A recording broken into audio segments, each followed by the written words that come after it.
Орой мэнд үзэгчдээ цензургүй яриа нэвтрүүлгийн энэ удаагийн дугаар эхлэхэд бэлэн боллоо. За манай өнөөдрийн зочноор Монголын залуучуудын холбооны ерөнхийлөгч Мөнхбат урагдсан ирээд байна. Танд орой мэнд хүргье. За орой мэнд. За Монголын залуучуудын холбооны ерөнхийлөгч гэхээр би тэнийг их том байгууллагын ерөнхийлөгч гэж бодоод байна л да.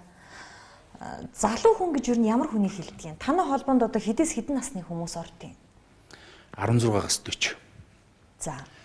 Дээр нь танай үеийнхэнд бол манай байгууллага бол их том л доо. За. Яг тэгэхээр баг байхаас чинь том гэдээ ойлгуулсан. Одоо өнөөдөр байгаа залуучуудын хувьд бол одоо бас адилхан л залуучдын байгууллага тий. Том болохыг үлгэж байгаа. Одоо яг хэдэн хүн бэ те? Одоо таны хэлж байгаа 16-аас 40 насны залуучууд гэхэр хичнээн хүн байд. Үндсэндээ нэг 800-аад мянган хүн байна. 800-аад мянган хүн гэдэг бол энэ бол асар их хүч шүү дээ. Үндсэндээ бол бид нар нэг 45%. За бүр сонгогч гэдээ ярих юм бол баг идэвхтэй 50 орчим хувь нь бол нам залуучууд байж. Энэ том байгууллагын ерөнхийлөгчөөр та ер нь яаж сонгогдсон? Би таныг хууль бусаар энэ байгууллагын ерөнхийлөгч болсон л гэдэг мэдээлэлтэй өнөөдрийг хүрч байна. Гэхдээ хүмүүс янз бүрээр л ярьдیں۔ Тэгээд 12 онд Монголын залуучуудын холбооны ерөнхийлөгч одоо Зоригтбаатар хүнд өвдсөн. Тэгээд хүнд өвдөд ерөнхий зөвлөлийн хурлаас одоо үүрэг гүйцэтгэгчээр намайг сонгож ажиллах ийм үүрэг даалгавар гарсан. Тэгээд тухайн үед бол ялтчгүй одоо бас олон жил залуучдын байгууллагад ажиллаж байсан дарга нар ингээд нөхөд үүрэг хариуцлага ногдуулсан учраас одоо өөрийнхөө бүх төлөвлөж байсан ажлуудыг орхиод энэ залуучдын байгууллага дээр ирсэн байж байгаа. За сая 2014 онд 15 оны 3 сарын 28-нд Монголын залуучдын холбооны 5 дугаар их хурл болсон. Тэгээ энэ 5 дугаар их хурлаас үүрэг гүйцэтгэгчийн ажлыг сайн хийсэн учраас үргэлжлүүлээд 4 жил ажиллаа гэдэг энэ мандатыг бол өгч сонгосон байж байгаа. Энэ 5 дугаар их хурл чинь өмнөх одоо 4 дугаар их хурлаас 12 жилийн дараа болж байгаа юм уу? Тийм. Яагаад 12 жилийн дотор огт хуралддаггүй байсан? Тэрийг бол өмнөх удирдлагуудаас асуух нь зөв баг. Би бол ямар ч байсан энэ их хурлыг хийхэд тулд 2 жил бэлтлээ. Яагаад бэлдэх шаардлага байсан гэхээр Монголын залуучуудын байгууллага Монголын ахмадын байгууллага шиг л болчихсон байсан. Тийм учраас бүх 21 аймаг 330 суман дээр байгаа залуучуудын байгууллагыг яг залуучуудаар шинжлэх энэ ажлыг бол хийсэн байж байгаа. Үндсэндээ нэг 2 жил машинтай амьдралаа. Тэгээд үр дүнд нь бол Монголын залуучууд өнөөдөр бол энэ байгууллага бас том байгууллага юм байна. Энэ байгууллага дээр нэгдээд энэ байгууллага бид нар бас ашиглах хэрэгтэй юм байна. Бидний дуу хоолой болж чадах юм байна гэдэг нэгдсэн дүгнэлтээ энэ саяын 3 сарын их хурлаар буюу 5 дугаар их хурлаар хэлж байгаа. Их хурлд нэг 220 төлөөлөгч аймгийн дарга саяны их хурл чинь бас нэлээд хил ам дагуулсан. За альва хурал наадам цэнгэн байнга хил ам дагуулдаг. 2 тогтоол их анхаарал татчих. За нэгдүгээр улс төрчдийн хар жагсаалтыг гаргах тогтоол. Нөгөөх нь болохоор залуучуудын байр авахд урьдчилгааг хөнгөлөх тогтоол гэж байсан. Тэгэхээр хоёулаа үзэгчдэд сануулах үүднээс таны одоо 5 дугаар их хурлын дараах хурлын хэвлэлийн хурлын нэг дүрснээс өгөөд тэг яриагаа үргэлжлүүлэх. За тий. Энэ тогтоол бол бас олон улс төрчдийн дургүйцлийг хүргэж эхэлж байгаа шиг байна. За зарим нэг улс төрчид бол бас өөрсдөө одоо жагсаалтанд орохгүй тул төрүүлж хашгирна гэдэг шиг одоо тийм үйлдэлүүд бас хийж эхэлж байна. Тэгээ энэ ямар учиртай тогтоол гарсан бэ гэхээр 2016 оны бүх шатны сонгуул, өөрөөр хэлбэл улсын хурал, орон нутгийн бүх сонгуул нэр дэвшүүлж болохгүй этгээдүүдийн хар жагсаалтыг бид нэр 2015 оны 10 сарын 2 буюу зоригийн амиа алддаг өдөр олон нийтэд бисаар зарлахаар болж байгаа. Олон нийтэд аль бисаар зарлахаар болж байгаа. За улсын хурал, иргэдийн төлөөлөгчдийн хуралд нэр дэвшиж болохгүй одоо улс төрчдийн хар жагсаалтыг гаргана гэж. Нэгдүгээрт яагаад энийг гаргах гэж? Хоёрдугаарт тэрийг заавал зориг агсны амь насаа алдсан өдөр нийтэд зарладаг нь яаж? Энэ хар жагсаалт өнөөдөр хэрэгтэй үгүй юу гэд маргахаасаа илүү хар жагсаалт үр дүнтэй үр дүнгүй юу гэдгийг л илүү ярихыг би бас үзэгчдээсээ хүсмээр байгаа. Дээрэс нь маш их олон улс төрчид за дээр нь ингээд нийгмийн амьдралд идэвхтэй оролцдог хүмүүсийн харж хязгаалтын талаар бас үгээлээд эхэлсэн байл. Бүх зүйлээ ингээд одоо агуулгыг ингээд зангиддах юм бол 3% дээр л очиж байгаа. За ямар гурав? Залуудаа сайхан амьдрмаар байна. За. Амьдрий гэж байгаа. Гэхдээ амьдрч өдөрч чадахгүй байгаа. Уг нь хүн шиг амьдрах хэрэгтэй бид нар. Одоо зарим намууд хүн шиг амьдрий улсыг хөгжиж гэдэг. Тэгтэл бид нар бас залуучуудын яг өнөөдөр амьдрал сайхан байж чадахгүй л байгаа шүү дээ. Бид нар төрөөсийн байр тойрдог хэвээрэл байна. Машины лизинг, гар утасны лизинг гэл ингээл төлбөрөөс төлбөрийн хооронд явсаар энэ залуу нас маань өрнөөс өрний хооронд амьдардаг. Дуусч байгаа тийм. Тэгээ энэ бүгдийн үр дүн энэ бүгдийн одоо шалтгаан гэдэг зүйлүүдийг бол би өөрийн 5 дугаар их хууль дээр тавьсан илтгэлтэй бол товч тодорхой илэрхийлсэн байж байгаа. Тийм ч учраас их хурлын төлөөлөгчдийн саналаар энэ харж хсаалтыг гаргая гэдэг асуудал яригдаж дийлэнх олонхын саналаар энэ тогтоол бол батлагдсан. За харж хсаалтанд хүмүүс яагаад эмзэглээд байгаа юм бэ гэдэг асуудал байгаа. Тэгэхээр харж хсаалтанд орох болцлоо хангацсан учраас л эмзэглээд байгаа юм байна л гэж ингэж хэлхийг хүсэж байна. Тэгэхээр үндэсний залуучуудын зөвлөл гэдэг зүйл одоо манай шинэ үндсэн дүрмээр удахгүй байгуулагдана. 4 сарын 28-нд бид нэр сонгуулаа явуулж дуусаад анх дугаар хуралдана.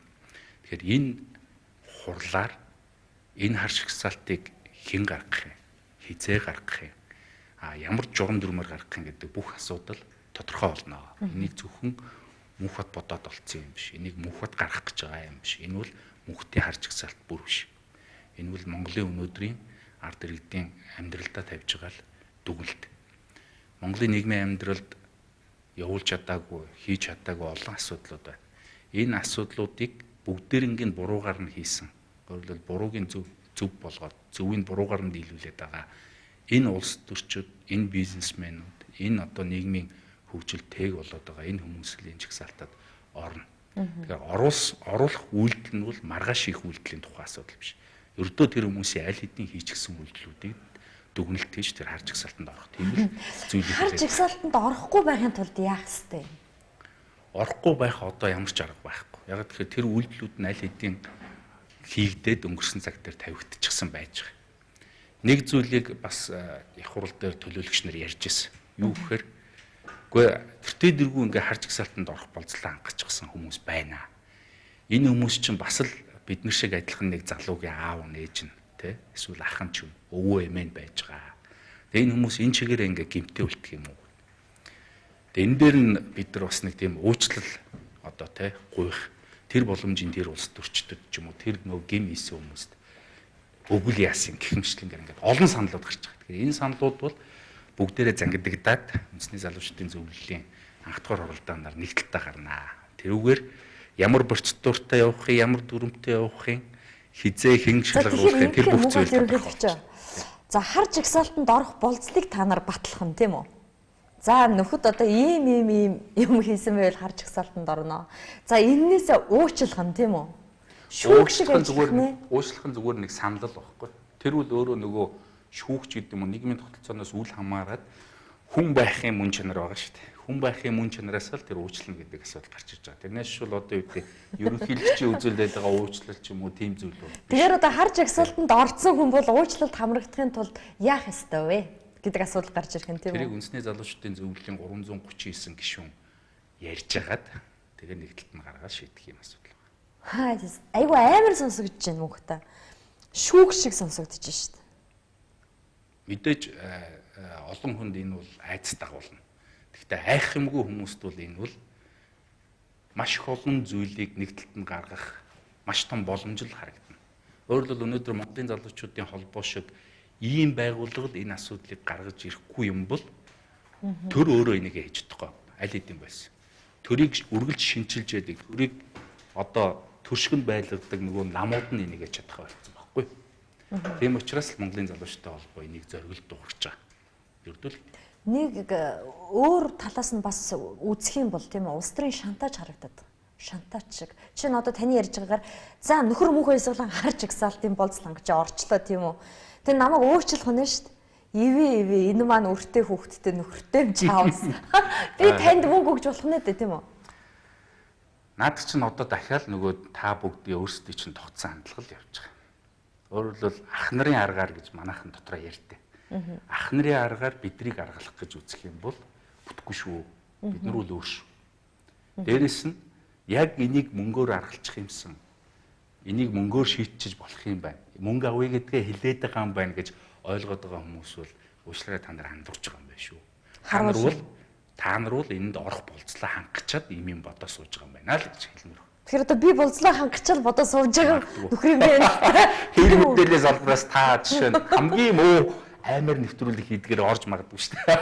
Хамгийн муу нэвтрүүлгээд орцсон байх юм байна. Түүнд сүүлийн 2 хоног ингээд над руу залгаж байгаа хүмүүс таныг нэвтрүүлэгт оруулахаар бол зарласнаас хойш үгүй наа чи ёстой аймаар нэвтрүүлэг чи наана орж яах гэдэг юм чи энэ том үйл хэрэгэ хий чи тэнд очиж одоо бараг л бузартаад яах вэ гэсэн маяг юм ярьж байгаа. Би нэг л зүйл хэлж. Юу гэхээр наад чин та нарын хөвсөн, тогтцсон бидрийг үргэлж ийм дорой байлгах гэсэн тэрл сэтгэлгээ шүү дээ. Бид нар хийх гэж байгаа юм ярих ёстой. Хийх гэж байгаа юм ядаж нэг сэтгүүлчд те энэ бас олон муухай юмд чанагдсан нэг сэтгүүлд ойлгуулж чадахгүй бол би ард түмэнд ойлгуулж чадахгүй. Тэмчээс энд би боломж гарч байгаа дээр нь орно. Тэр дэргүй ингээд цаг нь онгоогоод цонхон гарч ирж байгаа юм бол энэ дээр орох л шүү дээ. Энэ бэлдээд байгаа ч юм байхгүй. Хүсэж байгаа хийх гэсэн юмудаа ярина. Тэмчээс би орох хэрэгтэй. Тэмчээс өнөөдөр үтээр энэ ярьцлага. Саяны их хурлаар баталсан танаа дүрмэн дотор одоо яг улс төрийн нам шиг болгочлоо мөн хат гэсэн гомдол олон байна. Олон залуучууд холбогдож энийг асууж өгөөч гэсэн. Яад гэвэл одоо Монголын залуучуудын холбоод албан тушаалтай тийм хүмүүсийг улсын хурал болон иргэдийн төлөөлөгчдийн хурлын сонгуульд шууд дэмжинэ гэсэн заалт байна. 32 гэсэн заалт байсан баг шиг санаж шүү.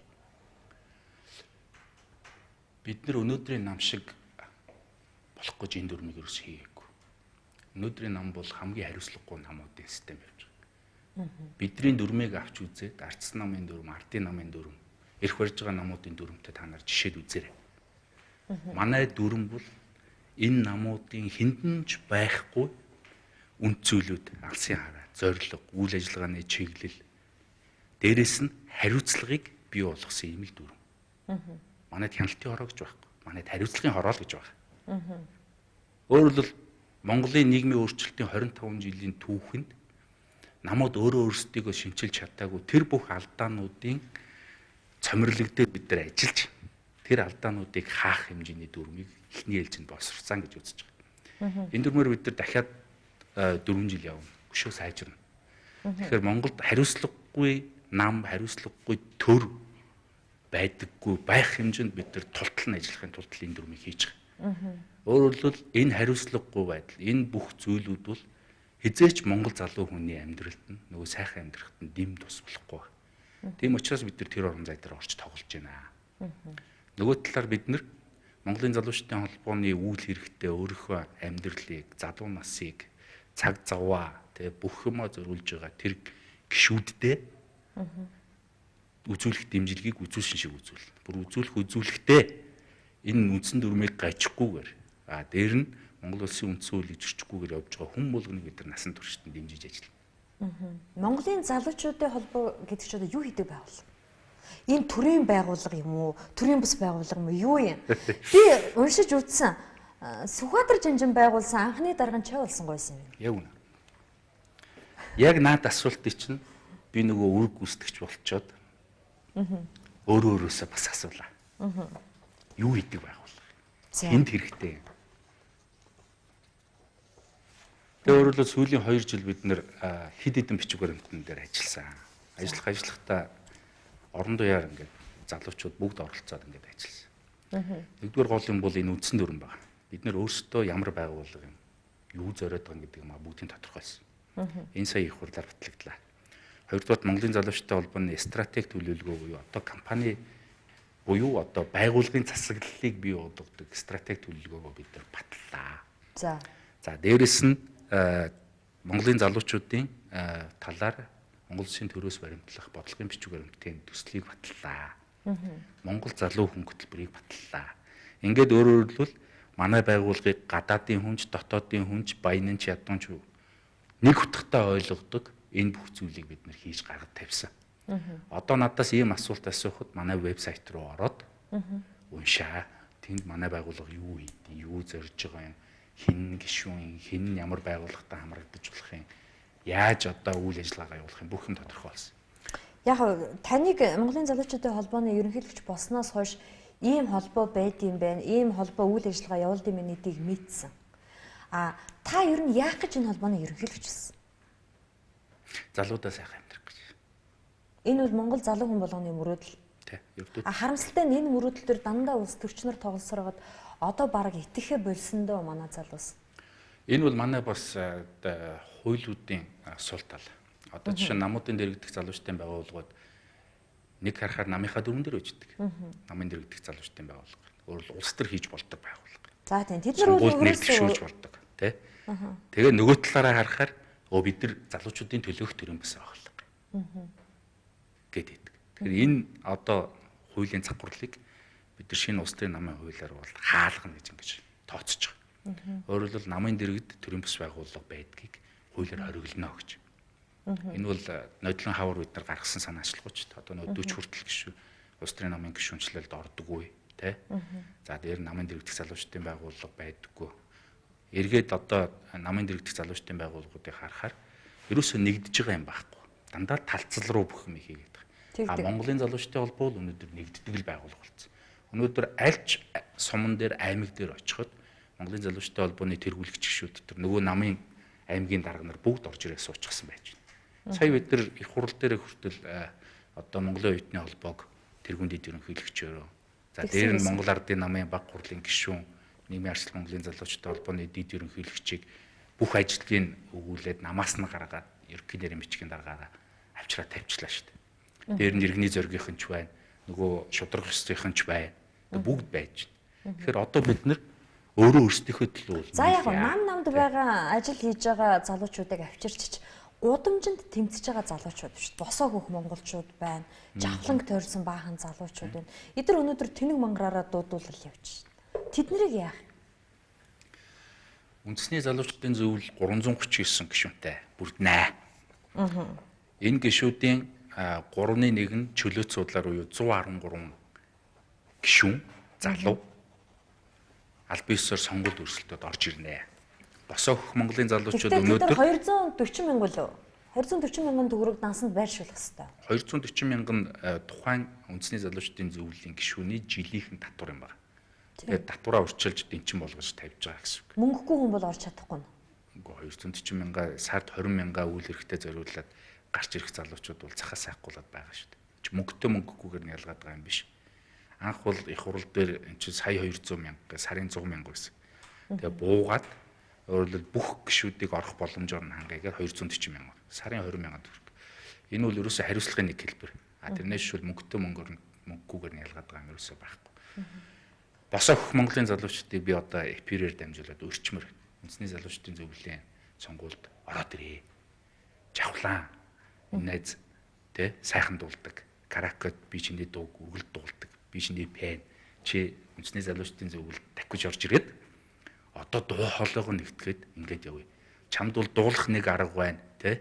За одоо нэг мэтгэлцээнд дуудах нэг арга байгаа бол үндэсний залуучдын зөвлөлийн 338 бусад гишүүнт чинь тэрнээс шилдэг сайхан аргууд байгаа байхгүй. Тийм учраас тэр аргуудаа нийлүүлээд хамтдаа дуу хоолойгоо илэрхийлээд хамтдаа одоо тий зөв юма зөв гэд буруу юма буруу гэд ингээд явъя л гэж. Тийм учраас өөрөөр хэлбэл тэр залуучуудын холбоог тэр 339 аймаг дээр 119 суман дээр дахиад бас байж энэ бүх залуучууд өөрөөр хэлбэл дараагийн 30 жил улсаа хамтдаа нэгдээд аваад явъя. Улс төрийн хувьд ч эдийн засгийн хувьд, бизнесийн хувьд, нийгмийн хувьд ч гэсэн. Одоо энэ үед л ихтгэл найдвар өгч энэ үед л одоо тий сонгогчд саналаа өгч гаргаж ирж ингэж цаашаа явахгүй юм бол одоо энэ дээр байгаа хүмүүст итгэхэд бол үнэхээр биш болчих. Тийм хата альва нэг явдал өмнөх үегүүгээр явахгүй шүү дээ. Одоо чинь та нар өөрсдөө дэмжих хүмүүсийг шууд харж агсаалт луурчин гарan зарлчаад та нар чинь яаж нийгмийг бүтээх юм бэ? Монголын залуучуудын холбоо бол Монголын хөсгөл залуучдын эвлэлээ шууд үргэлжлээл шүү дээ. Өнөөдөр миний энэ их яриад байгаа зүйлүүд энэ их бошгыг харах залуучуудын ивлээ үргэлж. Яг үнэ тий. Ухаантай юм шиг ингээд янз бүрийн юм яриад байгаа энэ бүх зүйлүүд хаанаас гардаг гэж. Манай ахмадуудаас гардаг. Бид нар хоёр юмараа нийлдэг. Бид нар зоригтой, тэд нар ухаантай. За. Энэ хоёрыг нийлүүлээд өөрөлдөл энэ бүх зүйлүүд гарч байгаа маа. Одоо миний илтгэл яригдсан маш их олон зүйлүүд дандаа манай ахмадуудын гаргаж ирсэн. Тийм бололтой гэмээр илтгэл байсан. Их сургаал номлолтой. Яагаад тэгэхээр хэд хэдэн ерөнхий сайд нар миний илтгэлд оролцсон.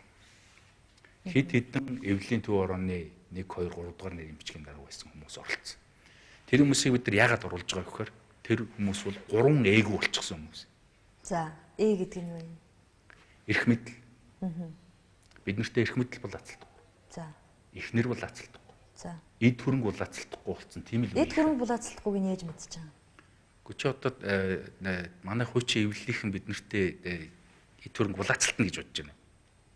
Мэдхгүй дээ. Манай одоо 60 80 хүрсэн ахмадууд бид нартэй эхнэр бол ацалтна гэж бодож байна. Аггүй, хоёр ээгийн нь бол үгүй байх гэж бодож байна. Тийм учраас өөрөөр хэлбэл энэ хүмүүстэй бид нэр бүх зүйлээ ингэж нэгтгэж ингэж ажилт юм аа. Тийм учраас бас эпирээр манай ахмадуудад үе эвлэлийнхэндээ би бол баярлалаа гэж хэлмээр байна. Яг тэгэхээр энэ хүмүүс бол бидний бүх одоо алдаа оноо бүх ингэ шүүсийг базарж өгч биднийг бас нэг эдий дайтай байлгаж чадчих. Энэ бидний нэг давуу тал. Тийм. Та арчилсан намаас гарчихсан байгаа юу? 2008 онд гарсан. Яагаад гарсан бэлээ? Гинтл намаас гарлаа гэж гарсан. Нэгдүгээр төрийн албаны хууль. Яг тэгэхээр би төрийн байгууллагад ажиллаж байсан. Хоёрдугаарт бас хэд хэдэн удаа намаас гарах хэмжээний өөрөлдөл намаас өгөгдсөн амлалтууд ч гэдэг юм уу. Намаас өгөгдсөн ихтгэл үнэмшил тэр бүх юмнууд бол бас унсан тийм үед би. Гэхдээ бол тэглээгээд одоо үедээ би надад тэр намд ч юм уу тухайн үед намайг өдөржсэн хүмүүс төсрөхөд авах юм бол байхгүй. Яг тэгэхээр тэр хүмүүс бол тэр үеийн л хүмүүс. Тийм учраас тэр үеийн хүмүүс одоо өнгөрсөн зүйл бид нар өнөөдөр дүгнэлтийгээд авах бол тийм зохистой биш л дээ. Би таныг сонгуулийн маш сайн пиарчин гэдгийг мэднэ л дээ.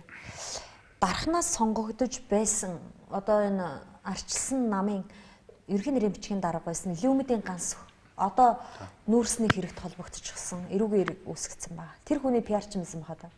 Байсан. 2004 онд. 2004 онд. Дараа нь сайхан бэлэг дээр ажиллаж байсан. Байсан.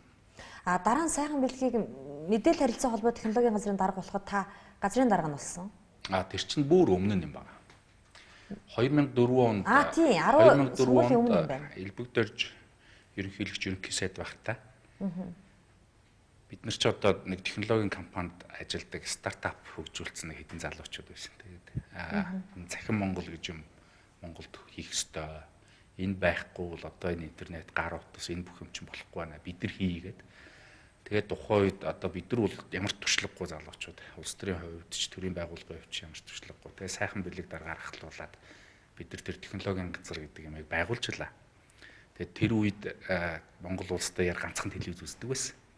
Тэрийг өнөөдөр одоо 60 70 болгосон тийм үү? Тэр бол бидний хийсэн ажил. Нөгөө зэгтээ бас таны хийсэн ажил үү? Тэр миний хийсэн ажил. Тийм. Дээрэс нь Монгол улсын бүх сум суурин гар утас холбогдоог байсан. Бид нэр Unitel-ийг гаргаж ирсэн. За дараа нь тэр ZTE-ийн чинь тусламжтайгаар G-Mobile-ийг гаргаж ирсэн. ZTE чи хууль бусаар хийсэн гэл одоо хүртэл яригддаг явах юм. Ямар ч хууль бус юм баг. Сайхан бэлэг та хоёр. Хууль бус байсан бол сайхан бэлэг өнөөдөр ерөнхий сайд Мөнхбат Монголын залуучдын холбооны ерөнхийлөгч байхгүй бид хоёр чинь нөгөө байдаг шүү дээ. Хэцүү нэртэй газар очиж сууж идэв юм. Үгүй Монголд байхгүй учраас та өнөөдөр харж агсаад гаргаж ирэх гээд байгаа байхгүй юу? Үгүй тийм байхгүй. Тухайн үед бол бид нэр Монголын интернетийг чөлөөтэй болгосон. Биднийг анх ажил аваад очиход Монголын нийт интернет 45 мегабит байлаа шүү дээ. Үнэ нь хэдгэж $2800. Тэрийг бид нэр жилийн дотор 1 мегабитийн $150. Тэ? За дээрэс нь нөгөө авдаг интернетийн хурдыг чинь 300-400 мега. Сүүлд нь одоо бол бүр тераар орж эхэлж байгаа шиг байна. Өөрөлд Монголын интернет гар утсыг бид нар бол ямар ч хийсэн. За дээр нь телевизийг орон нутагт бүх сувг үзэж чаддаг болгосноор өөрөлд Монголын одоо сонгуулийн төвөнд маш том эргэлтүүдийг бол хийсэн. Мундаг юм аа. Үндсэндээ захин Монгол бол бүх цаг үеийн засгийн газрын түүхэнд байсан хамгийн амжилттай хэрэгжсэн ганцхан хөтөлбөр юм шүү дээ. Тэрийг хүмүүс мэддэггүй. Тэр бүгдийг хийхэд бол маш их олон хүний хүч хөдөлмөр, маш их олон компаниудын зүтгэл, тэр салбарынхны одоо өдөр шөнөгүй нойр холгүй ажилласан тийм зүйлүүд бол бүгд орсон. Бид нар бол зүгээр л зохицуулалтуудыг л хийж өгч байсан тийм л хүмүүс. Зэтгийн тухай их олон үйл явдал гардаг л да. Одоо чинь сони хэлээр зөндөө хөвчдөг. Монголын одоо харилцаа холбооны бүх нууц шууд зэтэгээр дамжиж хятад руу гардаг. Энэ бол хууль бус байсан гэж нэлээд бичигдсэн дээ. Энийг тогтоодог байгуулгын тусдаа. Тогтоосон хэсгийг бол тэр хүмүүс ирж одоо цензургүй ярианд орох юм бол тэр үед нь асуу, тий? Асуу идэгээ. Тий, асуух хэрэгтэй. Дээрэс нь тэр холбоотой яригадаад байдаг асуудал бол цэвэр компаниудын бизнесийн өрсөлдөөнөөс гарсан бие биенийг одоо мухагаар харуулах гэсэн тийм л зүйлүүд байдаг. Өөрөөр хэлбэл дэлхий дээр энэ цэти гэж компани хийгээд байгаа тоног төхөөрөмжийг хийдэг гарын 5% багтгал компани байгаа. Тэр нь Америкийнхаа бүсийг, Европынхаа бүсийг, Азийнхаа бүсийг зах зээлээ хамгаалах гэсэн ийм том тулаанууд л явж байгаа. Тийм учраас энэ том зах зээлээ хамгаалах гэсэн тулаануудын тусгалал манай энэ одоо дотоодын одоо ямар нэг компанид нь үйлчлдэг хүмүүсийн тэр зүйлээр л гарч ирдэг. Тэгээд зэти чинь өөрхийн хамгийн хямд өнөг бол хамгийн одоо сайн нөхцлөөрөө дандаа тендертэй шалгараал явдаг байсан компани шүү дээ. Тэгээд тэр нь яг одоо батлагдсан нөгөө төрийн болон орон нутгийн өмчөөр бараа ажил үйлчилгээ үзүүлэх тэр хуулийнхаа дагуу л явдаг. Тэгэхээр дараагийн одоо үн өгсөн компани мэдээж уурлна шүү дээ. Энэ хямдхан үнөгөөд ингээд. Тэнгүүтэл дахиад хэрүүлэлт болдог гэж ингэж л харагддаг. Одоо ч гэсэн тэр хэрүүл нь явж л байд юм шиг байна. Гэхдээ би тэр салбараас ч одоо 8 оноос хойш гарсан учраас үндсэндээ бол 12 онд биш үү? Та ч 12 онд нэр дэвшинэ гэж зарлаа 6 сарын өмнө ажиллаа өгчсөн шүү. 8 оноос гэдэг нь одоо жишээнд би ч одоо яг өөрийнхөө ингээд ихтгэл үнэмшлийг өгч тэр салбарыг хийгээд гэдэг ерөнхий сайдыг тай бол 2 жил ажилласан байдсан шүү дээ. 2 жил. За тэгээд дараа нь дандаа Монгол Ардын намаас томилогдсон ерөнхий сайд нартай ажилласан байдаг. Тэгэхээр би бол хизээч тэр байгууллагын 1-р гарын хэсэг зурдаг хүн байгаагүй. Зүгээр цэргэл байсан. Та тийм учраас хардаад ах юу яг нэр дэвшиг үе. Нэр дэвшин гэдгээ зарласан шүү дээ. Яг залуу байсан. Одоо ч залуу байна гэхдээ. Тэр үед бол өөр хангаад очиод нэр дэвшчих зориг бол надад үнэхээр байсан. Яг тэгэхээр би 8 онд нэр дэвшнэ гэж бэлдэжсэн. 8 онд зөвшөөрөл олгодог. 12 онд өөчи ажиллаа өгчих чамайг дэвшүүлнэ гүтлээ дахиад мөрчдөг байхгүй. Хуурцаа. За тэгэнгүүтэл нь би дааш нэр дэвшиж эхэлнэ гэд бэлдэжсэн. Тэгтэл 2 сард нөгөө Зөгт Баатар маань өвдөд. Тэгэл залуучтай холбоонд ирсэн. Ингээд ярихаар чинь та нэг намдаа ууралсан ч юм уу, гомдсон ч юм уу, өста харуулнаа гэсэн маг юм харагдаад. Би ер нь бүх намуудад ууртай байгаа. За. Зөвхөн арц намд бүх намуудад. Өнөөдрийг өнөөдөр бидрийг ийм дорой, ийм одоо сул, ийм арчаагүй байлгаж байгаа нь бол энэ намууд шүү дээ. Тэгээ намууд яагаад өөрсдөө шинжлэхгүй байгаа? Намууд яагаад цус хэлбэхгүй байгаа? Намууд яагаад бидний үеийн залуучуудыг ашиглаад хаяад байгаа? Тэ? Яг энэ байдлаараа бидний дүүнрийг ашиглах юм уу? Бид нар ашиглуулаад байх юм уу? Ашиглуулаад байх юм уу? Дараа нь миний хүүг охиныг ашиглах юм уу та нар? Уурлахгүй байх. Уурлаа шүү дээ. Нөгөө талаар Монголын залуучуудын холбоо бол биднэрт нэгдэх маш том боломжийг өгч байна. Энэ боломжийг би энэ залуучуудад нь ашиглуулахгүй. Хуучны хүмүүсийн ярьдгаар бол одоо хин нэг намын ч юм уу, хин нэг улс төрчийн гар хөл болгоо суугаад байх. Ямар ч хүсэл сонирхол байхгүй. Тийм учраас үндсэн дүрмээр энэ байгууллагыг зөрөгтэй задалж нээж холбоонуудын холбоо. За дээр нь бүх асуудлаараа ингээд нэгдэх боломжтой ийм л болгож ингэж нээж байгаа. Энэ одоо уушгаа нээж байгаа энэ үеийг энэ том зоригийг одоо Монголын залуучууд бол ашиглах хэрэгтэй. Энэ 339, энэ орон нутгийн 119 ингээд ороод ирэх юм бол үндсэндээ Монголын улс төр нийгэм эдийн засгийг дараагийн 30 жил удирдах явах хүмүүс болно шүү. Энийг болгохын төлөө би өөрийнхөө ухамсартай дараагийн бүх амьдралыг зориулнаа. Дээрээс нь бас нэг зүйл байна. Намайг өөрөө 16 онд их хурлд нэр дэвшихийн тулд ийм ажил хийгээд байна. Яг тэгж асуух гад сууж байна. Гэж хардаад байгаа. Битгий хардаа. Би та нарын ах нар шиг ч биш ээ. Би та нартай яг мөрдөг хүн биш ээ. Би мөрөөч биш ээ. Би та нартай яг дохой зэрэгцэд сууж агаад доширока хувааж идээд пива уугаад тэ адилхан түрээсийн байранд амьдраад тойроод явж байгаа ийм залуу хүн. Тэр амьдралыг чинь би тойроогүй дайраад гарцсан. Тэгэд ахиад ийм байх юм уу гэдэг асуудал байна. Одоо үнэндээ би бол иччихэж байгаа байхгүй. Ерөнхий сайдны мэдээлэл хийгээл маргааш нь хурлын дарга нэг өөр юм. За тийм 5 толгой дээрээс болоод иччих шít.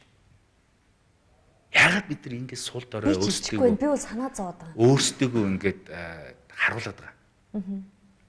За санаа зовох ёстой зүйл нь бол өөр зүйл. Яагаад сайхан бэлэг улсын хурлын нээлтэн дээр анх удаа ерөнхий сайд болчоод хэлсэн үгэндээ Монгол улс төлбөрийн чадамжгүй Монгол улс дампуурах гэж шүү гэдгийг хэлсэн. Тэшин зүгээр сэтгэлийн хөдлөөр хэлсэн зүйл биш шүү. Дампуурах гэж байна гэдгийг 11 сард хэлсэн. Тэгтэл дампуурлын эсрэг хийх ёстой гол ажлууд нь ингээд явж итэл энэ 7 сар хүрчүүл яах вэ гэдэг асуудал байна. 7 сар хүрчүүл. Тэр дундлын тэр янз бүрийн одоо албан тушаалтнуудын хэрүүлийг би ерөөсөө тоохгүй байгаа. Тэр үл зүгээр ичмээр. За уучлаарай. Рекламны цаг болсон. Хоёулаа яг гоё юм дээр завсарлаа. Буцаад яг эндээсээ орё. Тэгэх үү? Болж байна. Рекламны цаг болсон гэдэг тэгээд энэ. За реклам явсны дараа эргээд уулзсан.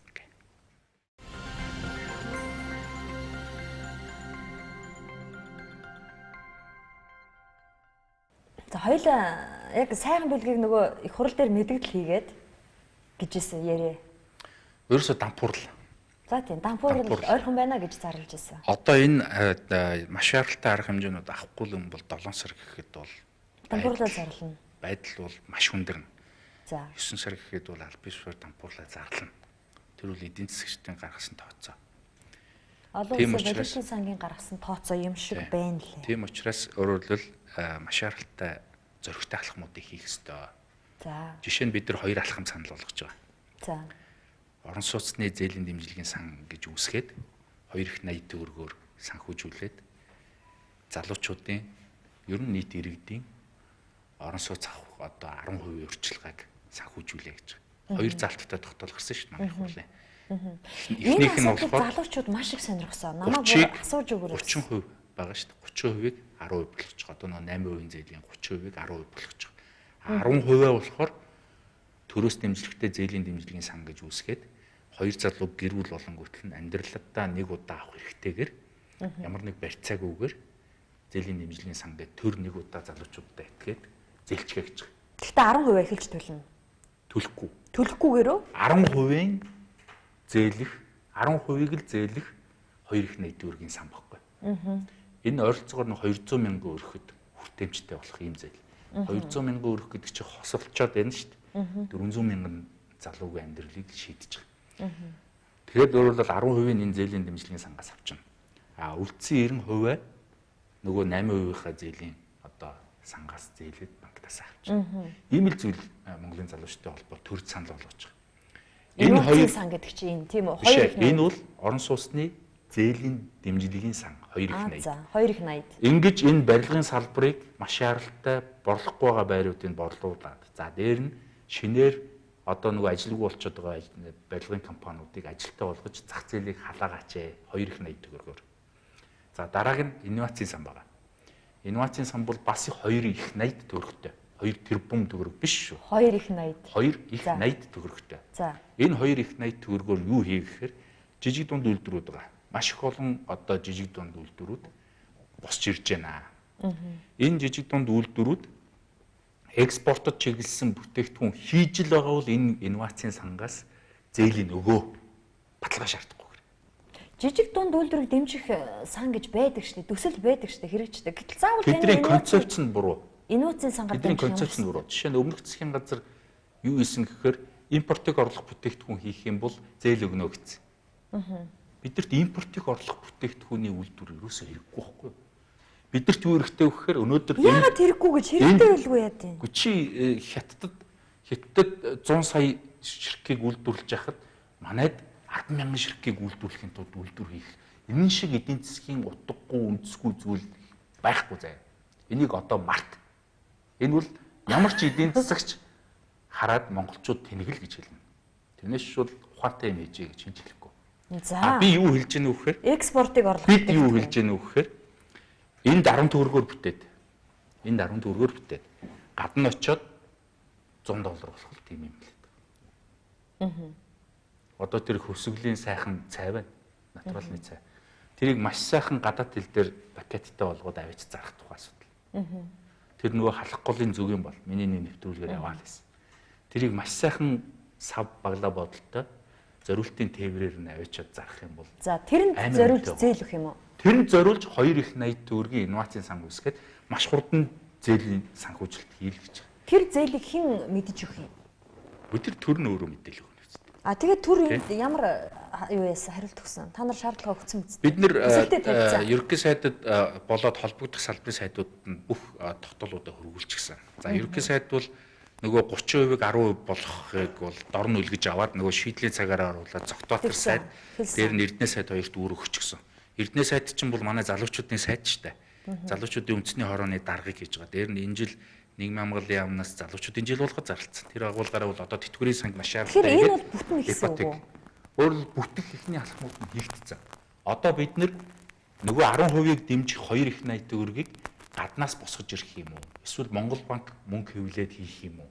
Тэргээ шийдэх ёстой. Өмнөх засгийн газар бол бас маш их хэмжээний мөнгө хэвлж одоо янз бүрийн төслүүдэд бол зарсан шүү дээ.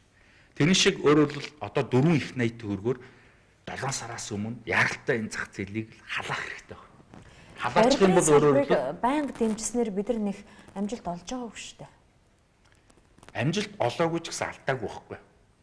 Ядч л байртай бас. Сая тэр 8% зээлийг чинь бид нар дээрээс нь доороос нь улс төр болгочихгүй тулд шахсаар байгаад 60 хэдэн мянган өрх тэр 8%. За та бүдэрийг одоо хараа 800 мянган залуучууд үздэг юм аа гэхэд ямар ч үсэн залуучуудын төлөөлөл үзэж байгаа. Тэгэхээр эхний ээлжинд 10% төлөөд байртай болох боломжлоо бүрдэж эхэлсэн юм байна. 10% зээлийн дэмжлэгийн сангаас аваад тэр нь нэг сан. За нөгөө сан 90% авах сан нь болохоор нөгөө ипотекийн зээлийн сан. Тэндээсээ 8%-аар 90% аваад ингээд 100% болно доо. Тийм учраас өөрөлдвөл барилгын зах зээл дээр байж байгаа одоо борлогдохгүй байгаа байрнууд чинь борлогдно. Дээр нь шинэ байрнууд баригдаж эхэлнэ. Өнөөдөр орон сууцгүй хичнээн өрөх байгаа гэж бодож байна. Гэхдээ энэ харамсалтай сонгуулийн шоу биш биз? Сайхан бэлгийн засгийн газрын залуучуудын саналыг авах гэсэн арга зээл байх үедээ тэрэн дээр нь яаж хяналттай? Тэгээд сангаа байгуулчид мөнгөө зарчил таарна шүү дээ. Тэгээ хэдүүлээ сонгуулийн шоу болохоос нь өмнө хэдүүлээ бүгдээрээ нийлж байгаа байрныхаа зээлийг аваад тэгээд тэр нь сонгуулийн шоу гэж тайлбарлах уу яана уу тэр нь бидний асуудал. Байртай болов сайхан л. 200 мянган өрх. Тийм. Одоо нөгөө 80 м квадраттай дундаж зүүн ингээд тэгээд тэрнийхээ 10% гэдээ бодоод үзэхээр 200 мянган өрхийн асуудал байна. За дөрөвчийн зочин маань хотын дарга Батүл ирсэн миний зочин. За эндээс би нөгөө парка аврыг хөдөлгөөнийхний ажил юу болсон бэ? Та нар дээр гацсан бэ? Яагаад гацваа гэдэгт хариулт хэлсэн та үзсэн баг. Бодвол тэрнийхээ дараа та жиргэнд энэ бүтэхгүй гэсэн утгатай зүйлж иргсэн. Яагаад бүтэхгүй гэж Батүл болохоор их л бүтэж байгаа юм ярьсан шүү дээ. За Баатар дарга гуйчлана биз. Гэтэ ер нь бол зүйдээ ярих гэдэг тулгаагаа ярьж байгаа юм шиг л юм ярьсан шүү дээ.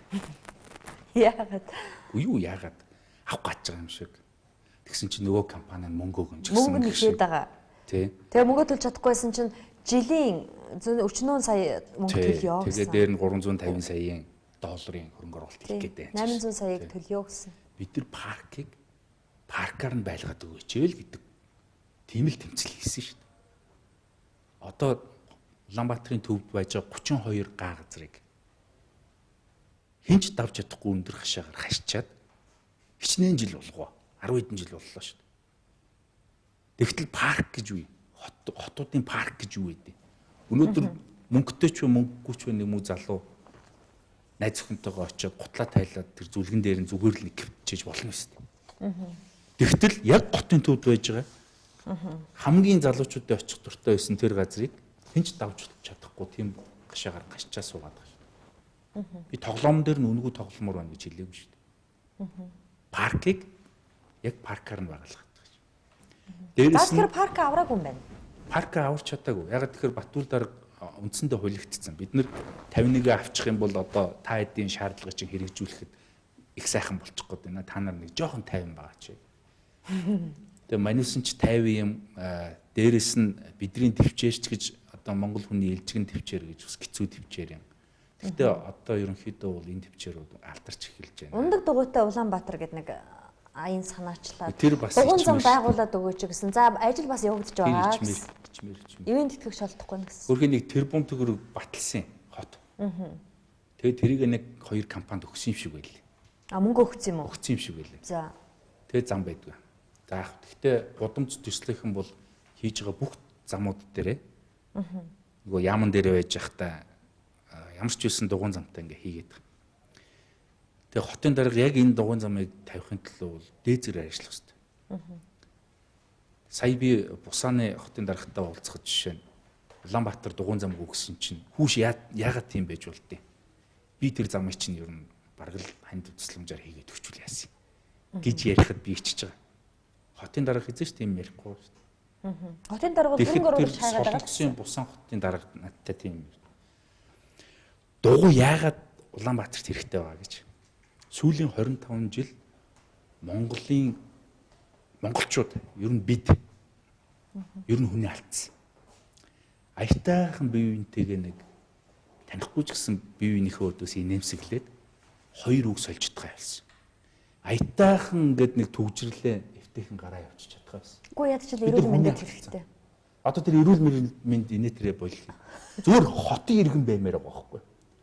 Өнөөдөр дугуйчид зам дээр явхад маш том эр зэрэг гаргаж байгаа. Өөрөлд хотын амьдралд өөрийнхөө дэнчин тавьж байгаа шүү дээ. Өнөөдөр зүйлээр оролцож байгаа байхгүй.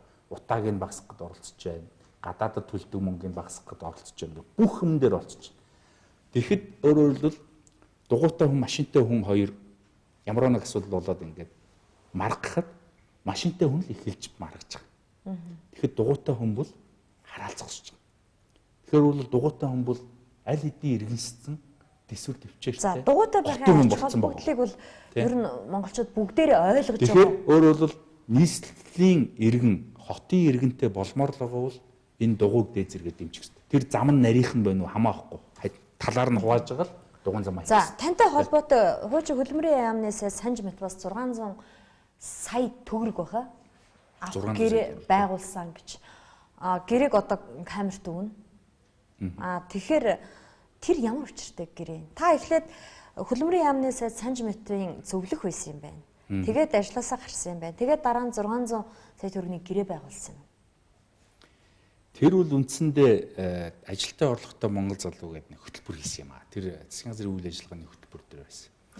Тэгээ энэ хөтөлбөрийг одоо бичгээс нь авахгуулаад ингээд бүх ажлыг манай залуучтай холбооных өөрсдөө хийсэн. Тэгээд бид нар нэг шийдэл дээр хүрсэн юу гэхээр залуучдын хөдөлмөрийн төв бирж байгуулъя. Тэгэхгүй бол одоо энэ хөдөлмөрийн яамны дэргэдэх хөдөлмөрийн бирж ч юм уу хувийн биржүүд бол нөгөө хэдэн ажилгүй залуучуудыг ч мөнгө олгож хараад ирсэн болохгүй. Нэг талаасаа. Нөгөө талаасаа дахиад төрийн байгууллагын хүн суртал гаргаад байна. Дахиад нөгөө танил талтаа өрмийн хамжиг өгдөө. Дахиад нөгөө овсгоогүй, жоохон ункаагүй нөгөө хөдөөнөөс ирээд гэр хороолдод байж байгаа хэд чи юм болохгүй байна. Тэгээ залуучдын хөдөлмөрийн төв бирж гэдэг зүйл байгуулсан. За. Энэ зүйлийг байгуулад бид нэр засгийн газарт төсөл хийх санал тавьсан. Төсөл хийх санал тавьсан. Сумын залуус ажлын гараа дээр нь цагийн ажил гэдэг. За сумын залуусын гол зорилго бол орон нутгаас Улаанбаатарт маш их олон залуучууд ирж байгаа. Сурж байгаа. Тэр тусмаа сумаас. Тэр сумаас ирж байгаа залуучуудыг зуныхаа амралтаар ямар нэг тээврийн зардал авахгүйгээр тий гэртээ дөрөв очиж байгаа. Очичоод өөрөлд 1-2 сарын хугацаанд суман дээрээ зохион байгуулалттай ажиллах тэр нөхцөлийг бүрдүүлэх нэг 200 мянган төгрөгийн урамшууллыг хүүхэд болгонд өгөөч гэдэг. Ийм л санал. Тэгээ 600 сая төгрөгийг яг бүтэн зарцуулсан юм уу? Бүтэн зарцуулсан байх. Тэгэхдээ сонирхлын зөрчлийн тухай хуулийн дээр болохоор та тухайн ажиллаж исэн газартаагаа мөнгөн дүнгээр гэрээ байгуулж ажил авах ёсгүй юм л шүү дээ. 2 жилийн хугацаанд. Тэр нь бол яг хуу бидний алдсан алдаа байж магадгүй. Тэгэхдээ одоо юу гэдэг. Тэр тоо аюултай тэмцэх газар очих нь шүү дээ. Үгүй яг хуу очин л үз. Амар идэж уусан юм байна шүү. Мэдээж хуулийн нэг залт зөрчсөн гэдэг үлдэн гаргав тэрнийхээ дагуу хариуцлага хүлээх юм шүү дээ. Тэр болоод өнгөрцөн. Болоод өнгөрсөн юм дээр одоо би юу гэдэг дүгнэлт хийх тэр 600 сая төгрөгийг яг юунд зарцуулсан тайлангаа тахан тавьсан. Тайл нь бүр маш олон газар байж байгаа. Хөдөлмөрийн яамд нэгдүгürt байгаа. Хоёрдугаарт хөдөлмөрийн яамыг шалгадаг бүх газруудад байж байгаа. Тэр төслөөр үндсэндээ нэг 4000 гаруй залуучууд хамрагдаад бас нэг 1 сарын 2 сарын хугацаанд бас нэг цалинтай орлоготой болж ажилласан. Тэр дандаа сумын залуучууд. За дээрэс нь анх удаа ажил хийж үзэж байгаа залуучууд. Одоо ажил дээр очихоор дуршлаггүй гэж нэг юм байдаг шүү дээ. Тэгсэн бол бид нэр ажлын гараа төслөөр оюутнуудыг сурж явах хугацаанд дадлагжих тэр боломжийг өгсөн. Одоо энэ ГОК, шарын гол, одоо энэ саяын ашиглалтанд орсон хөтөлбөрийн цементийн үйлдвэрүүд энэ бүх юм дээр тэр залуучууд ч ажилласан шүү дээ. Тэр ажилласан залуучууд нь нэртэй устдаагаа авсан мөнгө төгрөгтэйгөө регистртэйгээ бүх юм байж байгаа. За. Үндэсний залуучуудын зөвлөл одоо байгуулагдана тийм үү? За нөгөө 240 мянган төгрөгөөр дэнчингээр өгөөд одоо 1000 залуу ирлээ гэж бодъё. Хэдийн авах вүлээ тэрнээс чинь? 339. 330. За 3000 залууч ирж магадгүй. Тэдрийг ямар шалгуураар авах вэ? Тэр шалгуурын асуудлуудыг бид нар одоо боловсруулж байна. Өөрөлд эхний сонгуульд учраас бид нар сонгуулийн хороо байгуулад тэгээ тэндээ шийдье гэдэг тийм одоо шийдэлтэй байгаа. Хоёр дахь сонгуулиас эхлээд артацаар өөрөөр хэлбэл гишүүд маань үнэлэхтэй гишүүд маань санал өгөөд ингээд явчих. Тийм учраас бол эхний юм дээр бол бид нар ер нь сонгуулийн ороогоо нэлээд хүлээн зөвшөөрөгдөх байсан. За нөгөө 3 үнэхтүүдэд оруулаад тийм ээ. Ингэж байгуулъя гэдэг. За манай зарим гишүүд болохоор одоо Чингисийн одоо авсан нэг 8 хүн байд юм байна. Монгол Улсын төрөөс. За. Энэ 8 хүн за дээр нь залуучтай холбооны ерөнхийлөгч ороод ер нь бүрдүүлвэл яасан. Гэх мэтлэнгээр ингээд маш олон саналууд гарч байгаа. Тэгээ энийгээ бид нар удахгүй залуучуудаа нээлттэй гаргаж тавина. Түрүүн хоёулаа бас ярилцж байгаад нэг асуудлыг орхичих. Та 2016 онд сонгуульд нэр дэвших юм уу? Дэвшихгүй. Баталгаатай юу? Баталгаатай. Залуучууд намайг дэвшгэлээ гэж гараад ирэх юм шиг. Тийм. Намайг дэвшгэлээ гэж гараад ирэх. Монгол эр хүний нэг чухал чанар байна шүү дээ. За гэсэн бол яваагүй байна. Тийм учраас 12 онд ч гэсэн намайг үр гүйцэтгэгчээр томилоход манай ерөнхий зөвлөлийн гишүүд асуусан. 12 онд чи дэвшихгүй үз. Энэ байгууллагыг чи өөрийнхөө төлөө ашиглаа явчихгүй үз. Ийм түүх байгаа шүү. Монголын залуу минь үгүй гэж хэлээл одоо үгүйдээ хүрсэн.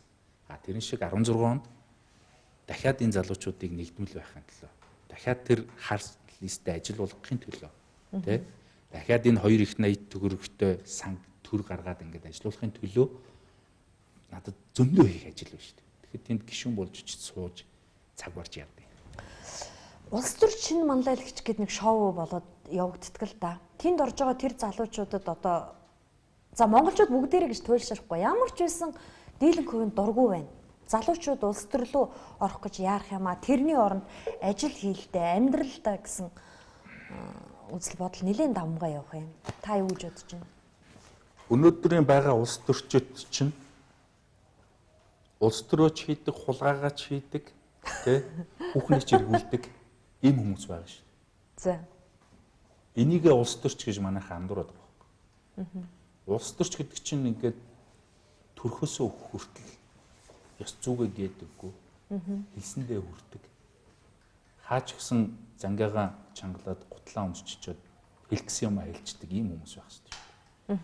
Энэ хүмүүсийг сургахын төлөө, энэ хүмүүсийг залуу үеийн дотор бий болгохын төлөө ядч л нэг өөртөөгөө жишээд үзчих, жишгтэй болгохын төлөө энэ нэвтрүүлгийг хийж байгаа залуучдад бол би ерөнхийлөгчөөр бол баярлалаа гэж хэлээ. Жишээ нь намайг залуу байхад ийм нэвтрүүлэг байгаагүй л байсан бол одоо ингээл янз бүрийн жижиг сажиг алдаа хийгээл явахгүй шүү дээ. Ороод үзсэн байгаа юу? Ороод үзэх байтугай чинь маш их олон юмыг өөр дээрээ сорж үзэж байгаа.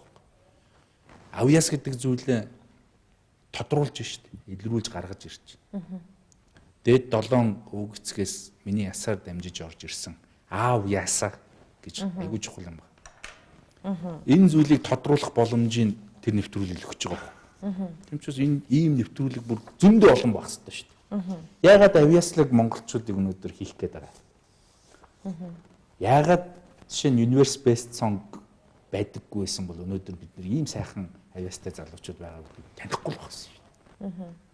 Улс төрчийг тэгээ хулгай хийснээр нь тодруулах гэдэг юм та нар.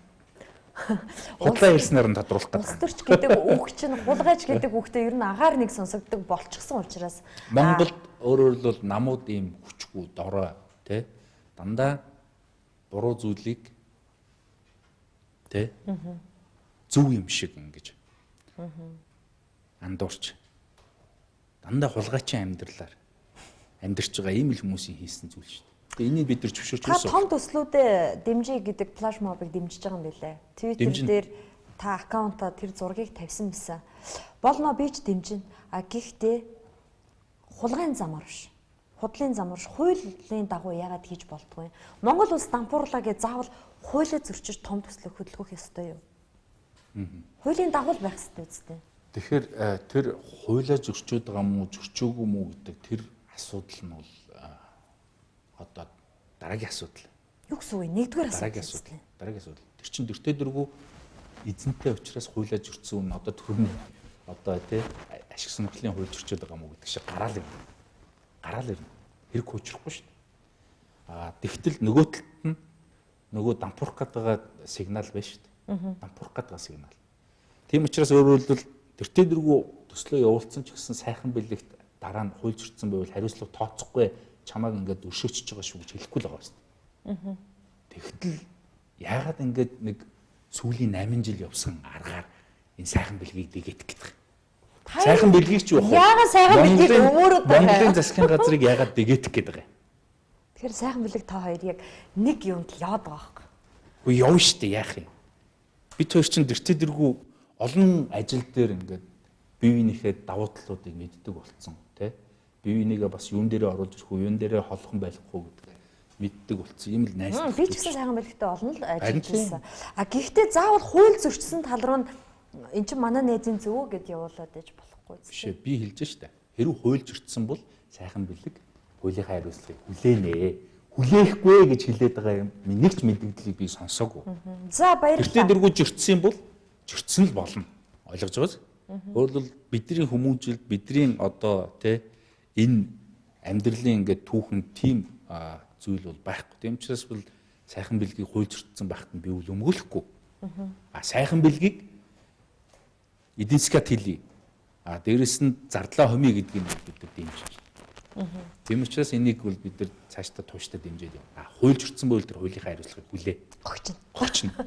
За баярлалаа. Харамсалтай цензургүй ярианы цаг дуусч байна. Та бүхэн цаг 10 минут ярилцсан. Урилга хүлээн авч ирж ярилцсанд баярлалаа. Тэгээд цоодлын хулангийн хилдэг шиг нөгөө цэцгийн толгой дастдаггүй өртөө байхыг хүсэн, цэцгийн толгой авдаггүй төртөө байхыг хүсэн гэдэг шиг улс төрийн ашиг хонжоо хайгаагүй жинхэнэ залуучуудын дуу хоолой болж явахыг ч одоо харна. Энэ зам хэлж байгаа юм ширэн цаашдаа харьяа гэсэн үг юм шүү. Монгол бол эмнэлэггүй, шоронгүй тий ийм байх ёстой улс байхгүй. Үндсээрээ язгуураараа. Тийм учраас өөрөөр хэлбэл бид нар одоо муу мухай юм гэхээсээ илүү монгол хүний мөн чанарыг нь тий сэргээх тэр зүйлийг л бид нар хэлээд байгаа. Тийм учраас нийт телевиз үзэгчтэй одоо миний тэр их хурал дээр тавьсан илтгэл YouTube дээр ч байж байгаа, телевизүүд дээр ч гарч байгаа, цаасын хэлбэрээр ч байгаа. Тэр бүгдийг сайн үзээрэй.